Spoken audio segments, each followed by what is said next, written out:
Hello, everyone. It is Saturday, April 27th, in the year of our Lord, Stardate 2013. How are all you doing out there? I am doing awesome as always. Wicked awesome. It's Schlepper Saturday. It's Cinema Saturday. And let's get the show on the road, baby! Oh, yeah! Folks, today's show is brought to you by Champs Americana Schaumburg, Illinois. A great place for beer, food, good people, good times. Schaumburg, Illinois, where it makes you feel like a champ indeed. Great sports bar. And folks, they watch my show.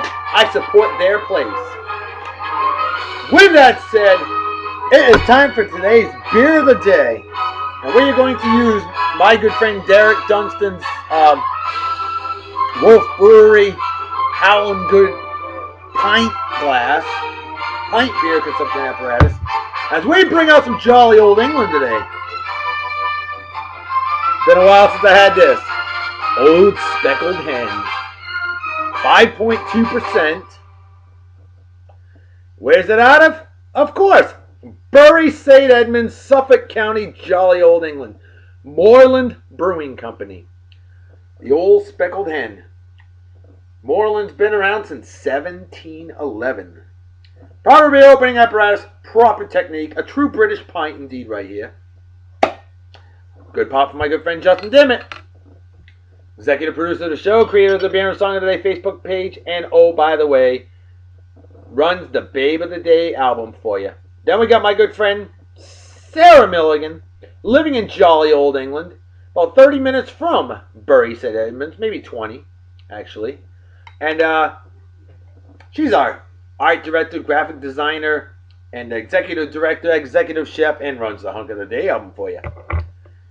Cheers and beers to all you pros, as they say in Germany, Kampai, as they say in Japan.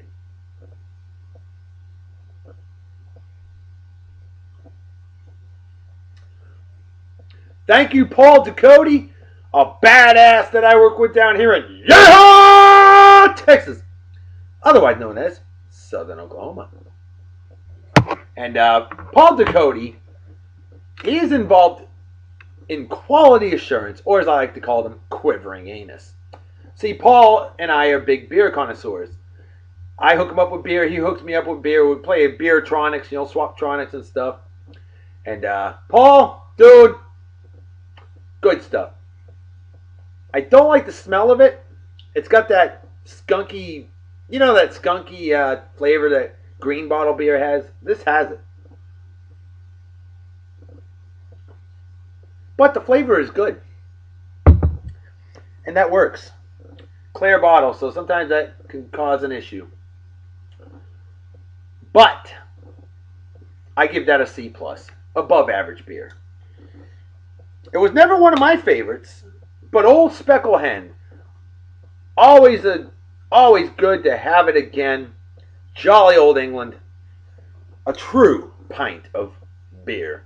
With that said, we have got some birthdays for you, and let's get them going. Right off the bat, a lovely lady. My good friend Sherry Stewart from Oak Bluffs, Massachusetts, on the greatest island in the world, Martha's Vineyard Island. Sherry, happy birthday to you. How you doing? Hope you're doing well. We knew her as Sherry Charlton growing up. Fellow graduate of Martha's Vineyard Regional High School, class of 1995. And Sherry's always watching my show, always checking in on my posts, and I appreciate that support. All about looking out for each other. That's what we do. Sherry, total sweetheart. Next time I come home to the vineyard, looking for you, all right? Cheers and beers to you. You have a wicked awesome day. Party hard and enjoy, Sherry. Party like it's 1969, minus the acid. Next on the list, a lovely lady and a fellow Red Sox troop. We got our Red Sox Nation troopers out there.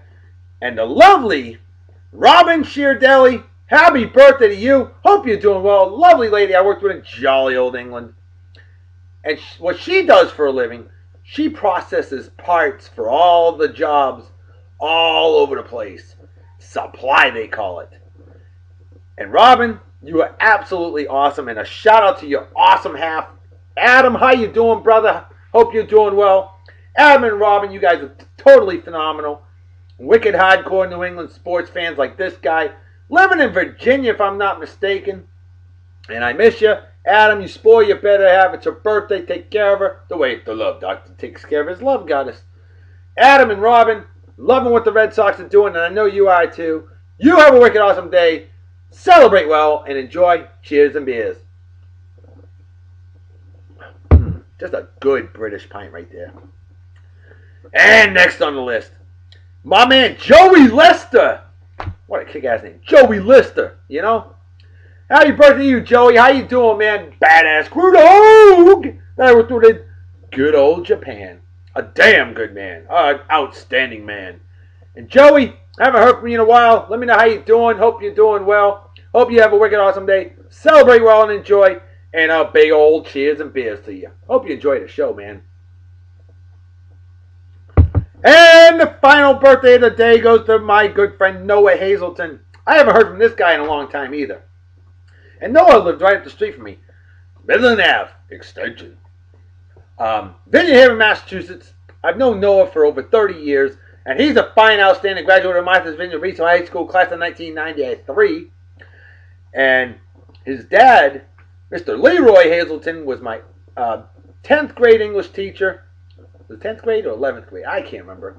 Yeah, Mr. Hazelton, awesome guy. Noah, hope you're doing well, man. Drop me a line. Let me know what's up. And you have a wicked awesome day. Celebrate well and enjoy Saturday night, Martha's Vineyard Island. Hell yeah, way to go, man. Party it up, brother. Enjoy. Cheers and beers. Alrighty. With that said, how about some additional shout-outs? And these shout-outs are going to some Trekkies. Hardcore Trekkies. Like our lovely lady friend, Stephanie Carpenter. I don't know who's a bigger Trekkie, her or my wife. I think Stephanie might have my wife beat. I'm not sure on that. Tough call. Steph, how you doing, girl? Hope you're doing well. And a shout out to your awesome half, Rob Standard, a badass jetsicle. I work with Steph here at Yeehaw, Texas. Otherwise known as West Louisiana. She's from Yeehaw, Texas. And then her man, Rob, a badass jetsicle. I work with here at Yeehaw, Texas. Rob and Steph, just awesome, awesome folks. And Steph, I got to see Rob recently. Great seeing that young man. And hey, hope to see you again soon too. Alright? But you guys have a wicked awesome day. And cheers and beers to you. Hope you enjoy the show. And definitely Star Trek, big time. The Next Generation. My phone vibrated. Somebody messaged me.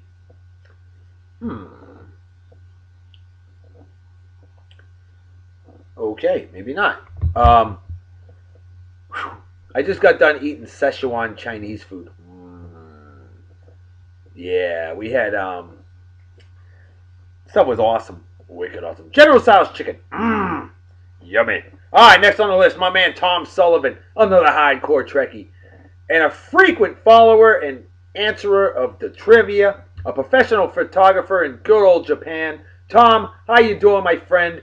Hope you're doing well. I know you watch the show whenever possible, and I'm sure you're going to watch tonight. Squeeze me. And I know you're going to enjoy it. And Tom, dude, I can't say may the 4th be with you yet. But I will say, Star Trek, The Next Generation. If I knew more sayings for Star Trek, this is where I need my good friend Justin Dimmitt co-hosting with me, because he is the most wicked hardcore bona fide Trekkie I've ever met in my entire life. Second most, my friend LB Weaver. The guy is so hardcore, he owned 2 $600 a piece Star Trek uniforms and had the Star Trek emblem tattooed on his chest. And of course, his place, Star Trek stuff everywhere. Justin, you'd have lost a nut seeing all the stuff that my friend LB has. Alright, How about my man Craig LeClaire? Craig, if I'm not mistaken, you're another hardcore Trekkie. I hope you are. We know him. I know him as Freddie Mercury. He's a wicked hardcore New England sports fan from New Hampshire, one of the finest states in the world, with the best slogan in the world: "Live free or die." Hey, it's the only seatbelt. It's the only state in the country without a seatbelt law. Way to go! People have the right to make their own decisions. And with that said, Craig, cheers of beers. You have a wicked awesome day and enjoy the show, my friend. Alright. Now we've got some, we had a lot of trivia this week. And there's 4 questions. The first one was, who was the last cast member of Star Trek, The Next Generation to be cast? Bonus points if you could tell me what symbolic purpose this character served. Well, nobody was able to do that, but my good friend Jason Cameron, a comical nav wizard that I worked with in good old Japan, he's living in jolly old England now. Jason, my friend, you said Will Wheaton, and I think you are correct on that. I hope you are. I honestly don't know the answer, but I believe you are correct on that. The last one. And Jason, you get the Love Doctor salute for that. Way to go, brother. And hey, cheers and beers to you. You can drink some, I know you're well familiar with that, aren't you? You see it every day, probably. Hell yeah. Cheers and beers, bro. Alright. Who is the only person to play themselves on Star Trek The Next Generation? Bonus points go to whoever can name the episode. Well. This guy knows his trivia. A badass crudo that I worked with in jolly old England. Was living in Alaska, moving around. I think he's in Florida now. Boy, that's an extreme change, huh? My good friend, Rusty Nightingale. He nailed it perfectly. He said Stephen Hawking. Well, actually, you said Stephen Hawkins. I know what you meant. I hope you meant Stephen Hawking. K-I-N-G. You put an S on there instead. And then you said 1993. You said Decent. D-E-C-E-N-T. Part 1. It was Descent. D-E-S-C-E-N-T. Yeah. And then you put just saying. Well, I'm just saying you spell like shit, but you're a smart son of a gun. Smart and stupid. How's that work? Rusty, you're busting your raisins, brother. Dude, you get the Love Doctor salute, man. Way to go. And by the way, Stephen Hawking was the only person to ever play themselves in any Star Trek episode ever, including movies. Wow. Now you know. Justin, if I'm wrong, give me a GFY for it, okay? How many astronauts have appeared on Star Trek The Next Generation, and who were they? Well. My good friend Matt Wood, a badass jetsicle I worked with in jolly old England. This guy is way cool. And he said the only one that he could recall was Mae Jemison. Or Jemison. Is it Jameson or Jemison? You put J-E-M-I-S-O-N. Jemison. I think it's Jameson. I may be wrong. Not certain. But he said other astronauts were on other incarnations of the show. Were they? I don't know on that. But I did read that the only one was indeed Mae Jemison. So hey, Love Doctor salute to you, Matt. Way to go, brother. Wicked awesome job. And then I posted this one earlier this morning. And I said, what does Visor stand for in Star Trek The Next Generation? V-I-S-O-R. Well, a true Trekkie, our good man, Carl Holland. Carl's a wicked hardcore Trekkie. An outstanding young man. And I worked with him down here in Texas. That's right, otherwise known as Eastern New Mexico. Carl, my man, dude, you nailed it. And then my boy Rick Cole chimed in with the same answer. Rick's living in Pennsylvania. Das dude. Worked with him down here in Texas. And, see, Visor, as per Carl, who said it first, he said, visual instrument and sensory organ replacement. Well, hot diggity dog damn, you are absolutely correct, Carl. And brother, you get the Love Doctor salute. Way to go. Hey, do me a favor, Carl. Spread the word about our show and page, would you? If you can, that would be very helpful. And same for all of you out there listening. hook a brother up. I want to get to 550 likes. We were shooting for May 1st. I don't know if that's going to happen, but if it does, wicked awesome. If not, forget about it. We're fugazi, huh? But anyway, way to go, Rick. Much respect to you, though. I miss you, buddy. Squeeze me. Oh. Ooh. Burped up Chinese food stinks, by the way. Just thought I'd let you know that. Hey, we got a lot of hunks and babies of the day, a lot of music to go. So here we go. Let's bring out something special right here, right now. Okay? This one is, we're going to bring out today's first hunk of the day. And today's first hunk of the day is a man named Brent Spiner. How cool is that? And he was Data on Star Trek The Next Generation. And the song is really a good one. Brent Spiner with the Sunspots, which was basically kind of a name offshoot of the famous Ink Spots, who did a song similar to this back in the 40s. This song's called It's a Sin to Tell a Lie. Here we go. It's the Star Trek Next Generation crew with that man, Brent Spiner.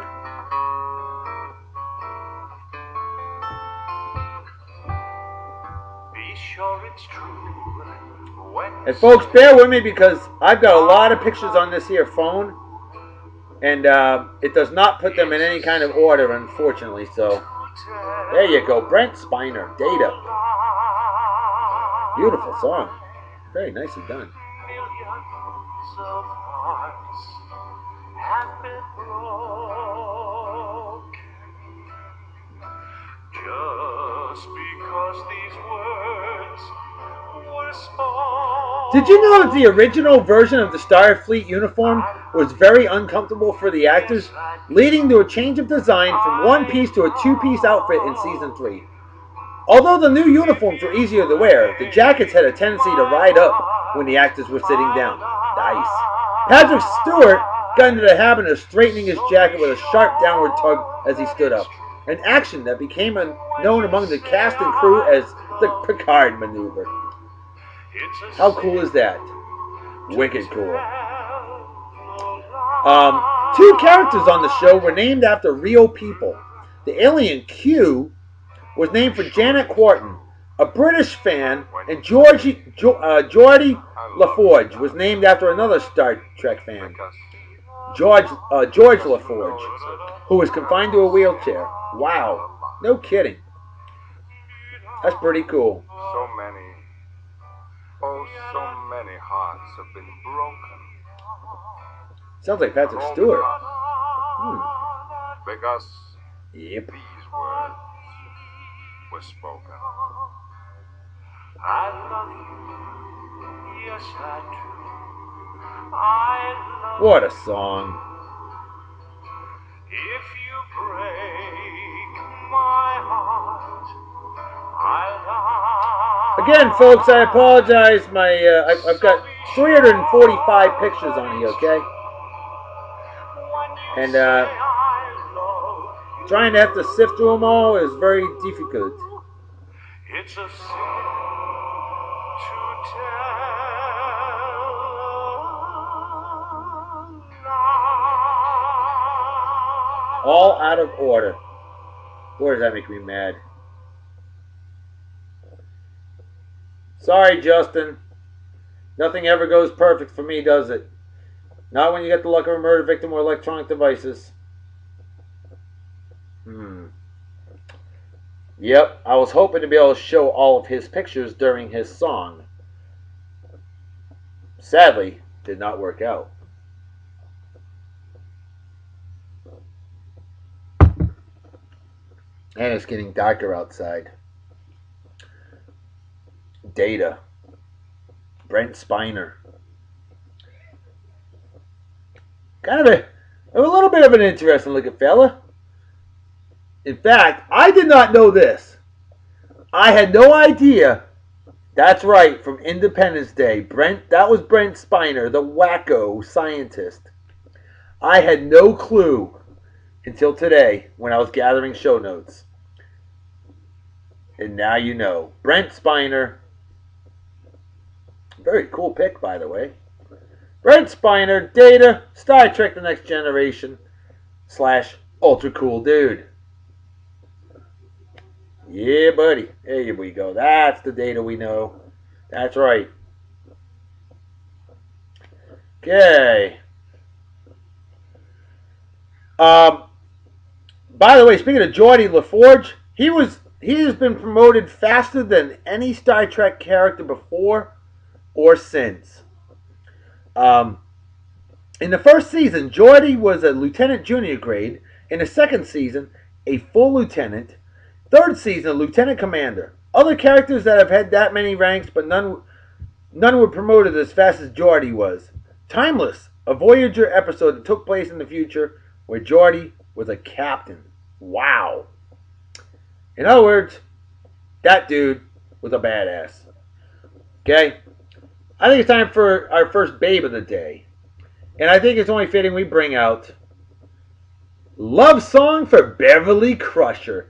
Beverly Crusher, Gates McFadden, our first of the 3 babes of the day, Star Trek The Next Generation. Here we go.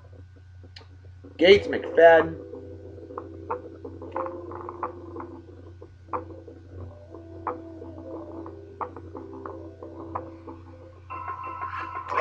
You're my dream girl.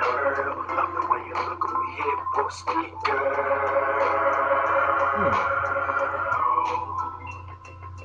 Beverly, you're my dream girl. Love the way you look when we hit for speed. I know the sound quality ain't perfect. I had to utilize a special website to download the YouTube video to an MP3. But by golly, it worked.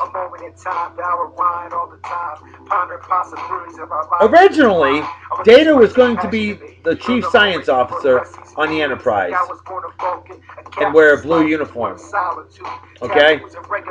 However, the color blue clashed with the android makeup and the idea was exchanged. Data was reassigned as the chief operations officer and sported a gold uniform for all 7 seasons, with the exception of 2 episodes, which were the episode Future Imperfect, in which we see him on the bridge as the first officer in the brilliantly designed computer simulation rouse of Commander Tomalak, Andreas Katsoulis, and in the 2-part episode Chain of Command, in which he's promoted the first officer and wears a red tunic. Well, now you know. Somebody got love for Beverly Crusher. Got a crush on Beverly Crusher, I guess. Porcelain skin, compliments, dapper teeth, frame the dancing doctor, vaccinating virus, delivering space life force with a leadership to guide us in a crisis. Dr. Social Scientist, the intellect is sexy, but conceal those thoughts from a distant side light. Gates McFadden, Gates Your heart McFadden. got broken, cause my orders were spoken, sending your love away, never to come home again. It hurt me inside to see you in so much pain, but duty called, so I had to engage. The captain whoops away, knowing we'll be together someday. Until then, I treasure. These are just so intertwined, it's horrible. No order at all. Gates McFadden, Beverly Crusher, a babe with a gun. Yeah!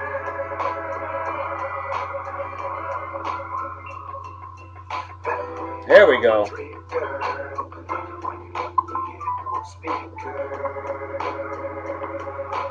She may not be hot to me, folks, but she's definitely hot to some of you out there.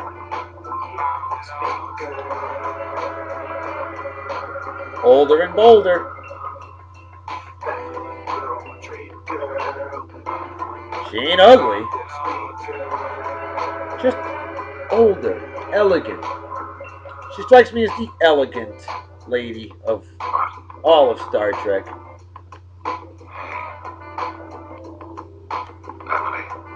Beverly.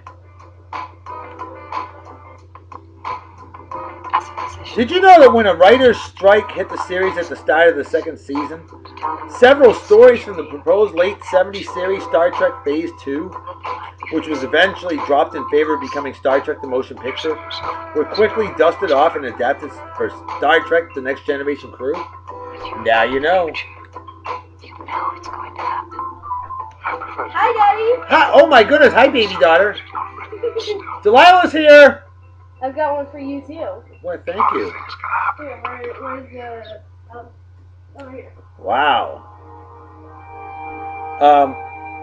Also, did you know, and I almost brought her on the show, but I didn't, Whoopi Goldberg, the reoccurring mysterious barkeeper Guinan, or is it Guinan? Guinan, I think.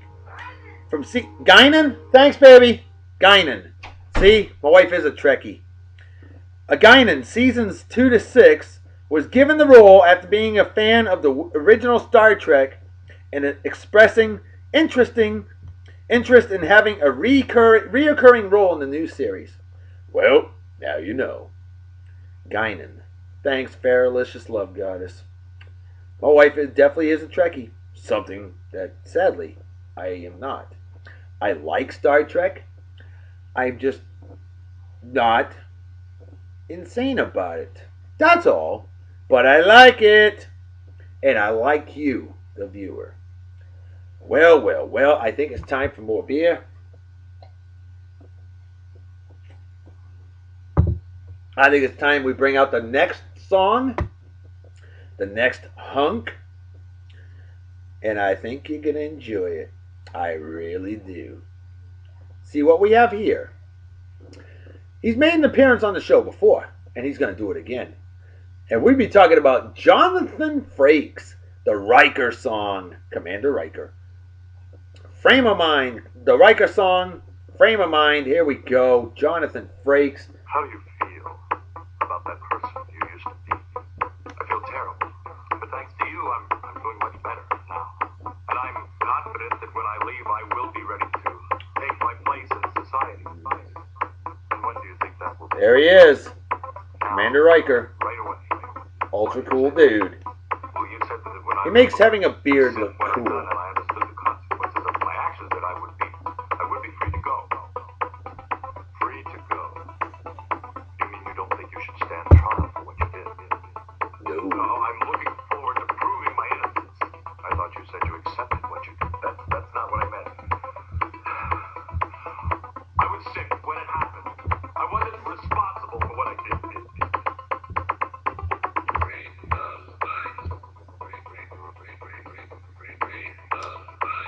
All right. Way down here, we've got more coming, folks. Enjoy the song in the meantime. There you go, Jonathan Frakes. Without a beard. There he is. That's Commander Riker we all know. Did you know that the ceiling of the transporter chamber on the Enterprise D is in fact the floor of the transporter chamber from the Enterprise in the original Star Trek?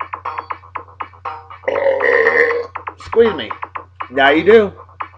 Tim Russ, later to play Tuvok on Star Trek Voyager, was a candidate for the role of Geordi. This discussion next week. No, I want to talk about this now. You're starting to sound angry again. Maybe you need another treatment. Maybe. No!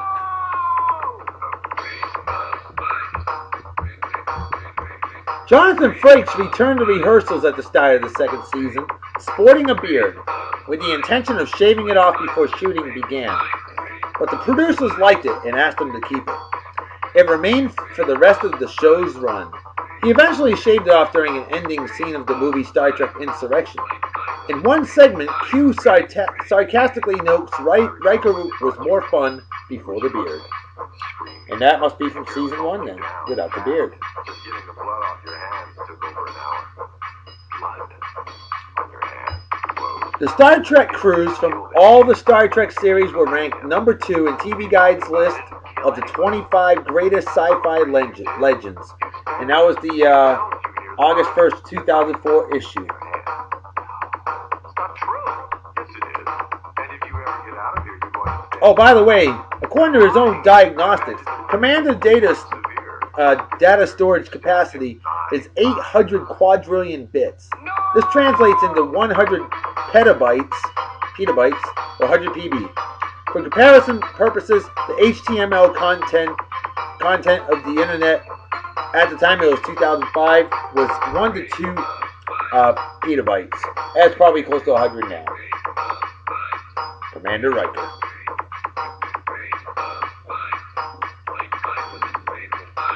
When Gates McFadden originally signed on for Star Trek The Next Generation, it was on the understanding that her character would ultimately become a romantic foil for Captain Jean-Luc Picard. This did not materialize, and she was becoming increasingly frustrated with the lack of character development for Dr. Crusher. Clashes with the producers led to her being released from her contract. Hence, Dr. Crusher's absence from Season 2 and replacement by Dr. Kate Pulaski, played by Diana Muldaur. Ironically, Muldaur would later decide that serial television was not for her, so producer Rick Berman personally phoned Gates McFadden to try to convince her to return for Season 3. A call from her dear friend Patrick Stewart clinched the deal for her. Way to go there, Jean-Luc Picard. You saved the show, and Gates McFadden.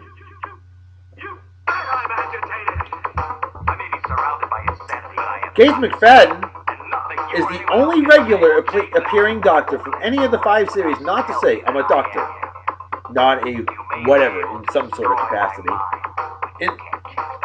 Diana Muldaur, Dr. Pulaski, never said it either, but she is not credited as a regularly appearing cast member. I can see we have a lot of work to do. Nothing you can say will change the fact I'm innocent! I'm not crazy! I'm not crazy! Not crazy.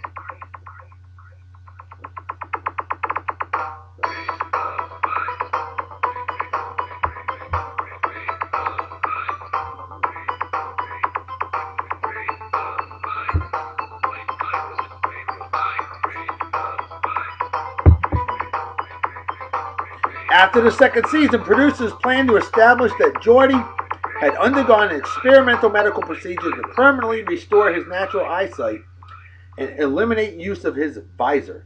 However, recognizing that the character had become a positive role model for the disabled community, producers dropped the plan. Very cool. All right. I think it's time that we bring out another babe of the day. And this time, we're going to bring out... yummy. Now, we're going to wait on her. So, what the hell just happened? Oh, my thing went silly. My thingamabob. Yeah, we're going to bring out Denise Crosby. Why? Because we can. I think she's quite attractive myself. Although I think she needs more hair. She had that bald haircut, you know, the square hairdo. Denise Crosby, and trying to navigate through these crooked pictures is not fun. Wow, maybe hers are in order, but way down here. Well, what do you know? They are. Denise Crosby, folks. So it's only fitting that we bring out... just made that whole thing disappear. Walk Away by the group Funeral for a Friend, Denise Crosby. A fine, outstanding song indeed. For a fine, outstanding lady. Oh, you can barely see her there. Wow, that's loud.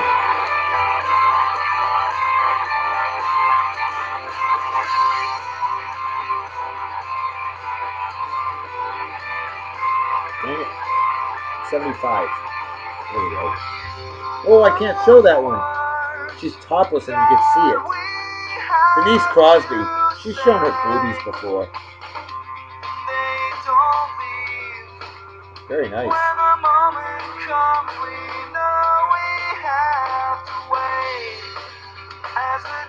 That's a great body. For a great lady. However, where's her boobs?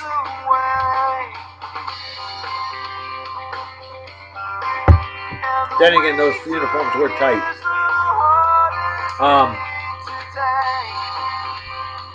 Let's see. As a running gag, bathrooms are never shown on Enterprise schematics.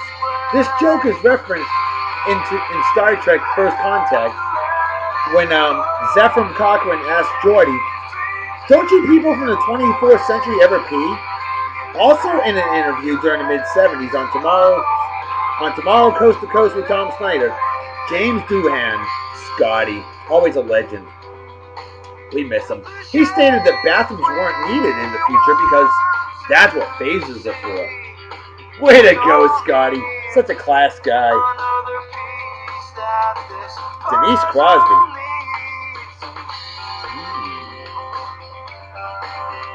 Denise Crosby, pantsless. Well, what do you know? She ain't wearing any pants. There must be no pants day for her. Ironically, that is an actual holiday every year. No Pants Day. And by the way, I believe that is next Saturday.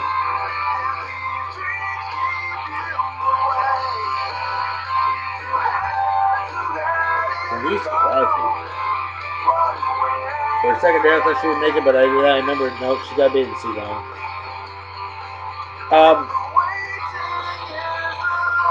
Initially, Worf wasn't to be a part of the series, and when first created, only meant to be a recurring character. To set the series apart from the original Star Trek, Gene Roddenberry did not want to use any of the aliens from the original series in any capacity. Worf was completed as a compromise between Gene Roddenberry and the other producers, and Roddenberry's sanction of excluding original series aliens was gradually dropped.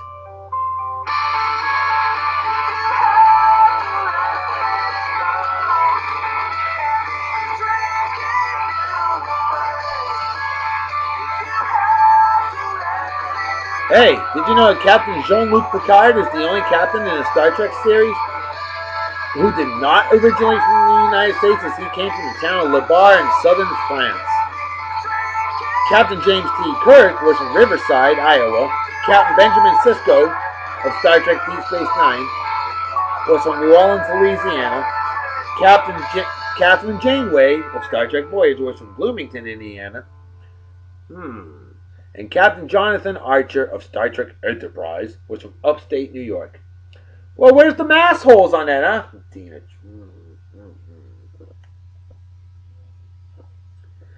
Mirror, mirror on the wall, who's the fairest? Dana Troy.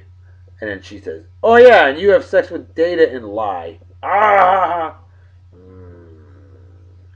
Denise Crosby. Denise Crosby. With nipples you can dial a phone with. We're hot diggity dog damn. I can dig that. Denise Crosby. Though it'd be great to have longer hair on her. I would not kick her out of bed for eating crackers. If I was single, of course. Of course. With that said, I think we need to bring it up big. We need to bring out the final hunk of the day for the day. And it's only fitting that we have the Picard song for Captain Jean-Luc Picard. That's right, the man of the show, no doubt about it, Patrick Stewart. A legend indeed. Sir Patrick Stewart. To the finest crew in Starfleet. Engage. Captain Jean-Luc Picard of the USS Enterprise. Captain Jean-Luc Picard of the USS Enterprise. Such a dapper young man indeed. Make it so. Absolutely. Make it so. Make it so. Ooh, Denise Crosby. Sorry I had to show that one. I missed that one. Scientific truth, or historical truth, or personal truth. It is a guiding principle on which Starfleet is based. And you can't find it within yourself to stand up and tell the truth. You don't deserve to wear that uniform. This is becoming a speech. You're the captain, sir. You're entitled. A lot of music for you today, folks. To ramble on about something everyone knows. Captain Jean-Luc Picard of the USS Enterprise. Captain Jean-Luc Picard of the USS Enterprise. Make it so. Make it so. There you go. Make it so. Well, there you go. Captain Jean-Luc Picard. Just kept Legend. talking in one Legend long, indeed. incredibly unbroken sentence, moving from topic to topic so that no one had the chance. Wow, look at him with hair and much younger then, eh? Did you know that Gates McFadden was pregnant during most of the fourth season? Since it was not incorporated into the series, directors used a variety of techniques to hide her pregnancy on screen. Did he knock her up? Probably not, but thought I'd throw that out there. The line, "Shut up, Wesley," which would come to be used as a catchphrase by critics of the character, was only said in one episode, Data Lore. Prior to being cast as Picard, Patrick Stewart had never seen a full Star Trek episode or movie and was largely unaware of the series' iconic status. As a result, he said he felt no intimidation in taking the part, which made it easy for him to settle into the role. Make it so. Make it so. You'll have to call again. Just leaving. The genesis for the creation of Data, wow, nice mustache, stemmed from an earlier TV project by Gene Roddenberry. In 1974, Roddenberry created an unsold pilot for a proposed series called The Questor Tapes, which centered around an android studying humanity while seeking his creator.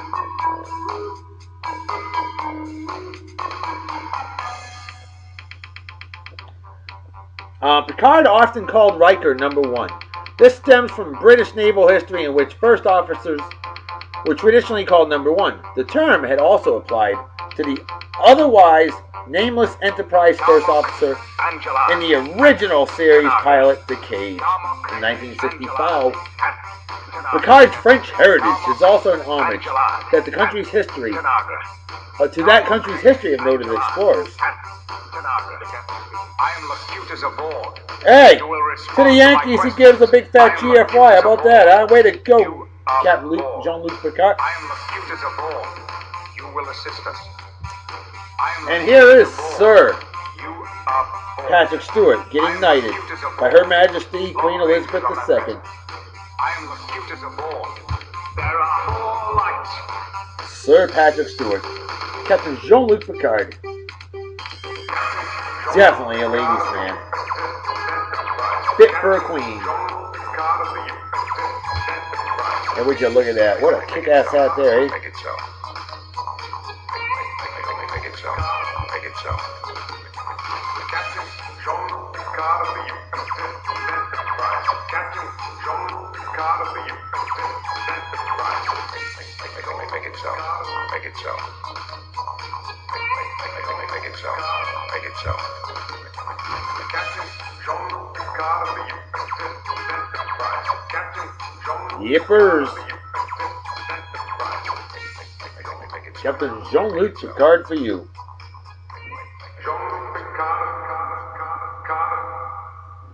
Alrighty. You know, guess what, folks? We are down to one more. And it's a babe of the day. I need to roll through some celebrity birthdays real quick while I do this. On this day in 1932, Zoinks! Casey Kasem, the voice of Shaggy, was born. How about that? From, of course, the Scooby-Doo show. On this day in 1822, passed away in 1885, 18th President of the United States of America, General Ulysses S. Grant was born. How about Ace Frehley from Kiss? He's 62 today. On his day in 1927, sadly passed away in 2006, just short of 79 years old, the late, great Coretta Scott King, the better half of one Reverend Dr. Martin Luther the King. Sheena Easton, Babe, Goddess, 54 today, 54 today, excuse me. She was so gorgeous back in 1981 when she sang For Your Eyes Only. Wow. On his day in 1986,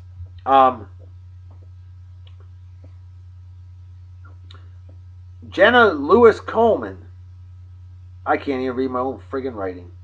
All I know is that some soap opera chick and Doctor Who's companion Clara was born. And she's freaking gorgeous. I would have used her as babe of the day, but she did not tie into the Star Trek theme, so we couldn't do that. That would be highly illogical. On this day, in 1938, Earl Anthony was born, sadly passed away in 2001 at the age of 63 after falling down a flight of stairs. But considered the greatest bowler in history. And with his rack of titles, definitely worth it. On his day in 1878, passed away in 1917 of uremic poisoning. Frank Gotch, considered the first true great wrestling superstar. And yeah, no doubt, when I was reading about it, he most certainly was. On his day in 1896, passed away in 1963 at the age of 66, Rogers Hornsby. This guy had 3 triple crowns, leading in home runs, RBIs, and base batting average. And just think, you want to know how hard it is to get that? The last triple crown prior to last year, when Albert Pujols got it, or a year before rather, prior to then was 1967 with Carl Yastrzemski, badass Red Sox player. On this day in 1922, sadly passed away just last year at the age of 80, Jack Klugman, better known as Felix on The Odd Couple. Felix or Oscar? No, I think it was Oscar. Shit, yeah, Oscar, the messy guy. There you go. Whatever. I probably screwed it up. And he also played title role of Quincy back in the 70s. On his day in 1791, passed away in 1872, Samuel Morse, inventor of the telegraph, and oh, by the way, the Morse code. And on this day in 1952, the Iceman, George Gervin, San Antonio Spurs, was born. And on this day in 1975, Chris Carpenter, legendary pitcher for the St. Louis Cardinals, was born. 2 World Series titles. He is kicking ass. And our last babe of the day is well buried in here somewhere. And I think I just found her. Wow. Here we go. Deanna Troy. Marina Sirtis. She's been baby of this day once before.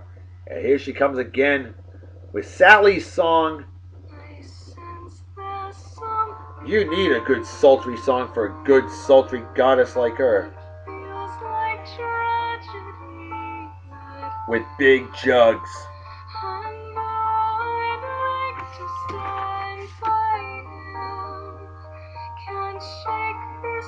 Check this out, folks.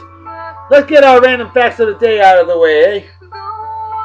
On this day in 2005, Airbus A380 makes its first flight from Toulouse, France. How about that? Very nice. On this day in 1994, 85.2 degrees Fahrenheit. I'm sorry, 84.2 is 29.0 Celsius. In Genevad, Sweden. And that was Sweden's, by the way, that was Sweden's April high temperature record.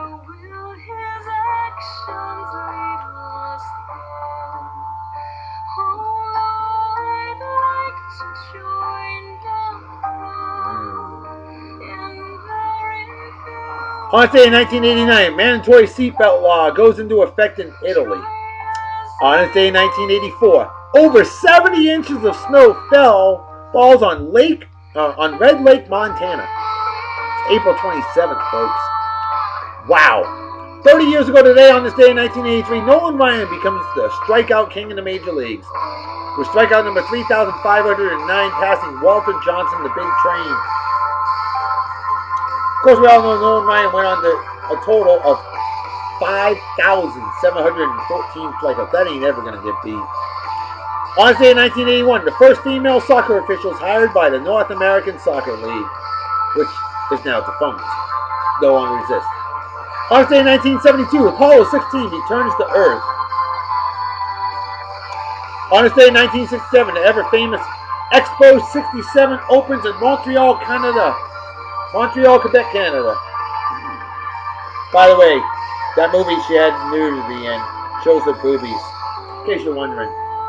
On this day in 1965, R.C. Duncan patents Pampers disposable diaper. Brother, thank you so much. Can you imagine having to wash diapers like the old days? I couldn't. On this day in 1961, the NFL officially recognizes the Hall of Fame in Canton, Ohio. Shoot, way to go. On this day also in 1961, Sierra Leone declares independence from the United Kingdom. Sierra Leone Independence Day, April 27th in the year of our Lord 1961. On this day in 1960, Togo, formerly French Togo, declares independence from France. On this day in 1956, heavyweight champion, the Brockton blockbuster, Rocky Marciano retires undefeated from boxing. On this day in 1953, I didn't know this saying was that old. Remember the late great classy Freddie Blassie? Oh yeah. Well, he coined the term pencil neck geek on this day in 1953. Dina Troy. Marina Sirtis. On this day in 1937, the U.S. Social Security system makes its first payment benefit. 76 years later, they're probably pretty close to making their last. On this day in 1931, 100 degrees Fahrenheit in Pahala, Hawaii. A state record, and by the way, yeah, you didn't know that. The highest temperature ever in Hawaii, only 100 degrees. And that record is still standing 82 years later. On this day in 1897, Ulysses Grant's tomb, famous of song and legend, was dedicated. On this day in 1877, President Rutherford B. Hayes removes federal troops from Louisiana, and Reconstitution officially ends. On this day in 1865, Cornell University, Ithaca, New York, is chartered. On this day in 1861, the state that was to become West Virginia. This is why, basically, West Virginia secedes from Virginia after Virginia secedes from the United States. West Virginia, a couple years later, became their own state, and they've never been the same since. West Virginia, something else. On this day in 1773, oh, here we go. British Parliament passes the Tea Act. That's right, Boston did not like that. And finally on this day in 1565, the first Spanish settlement in the Philippines, Cebu City forms, as we show off Marina Sirtis one more time. And if you look at the picture closely, you could see her nerp. Alright, folks, with that said,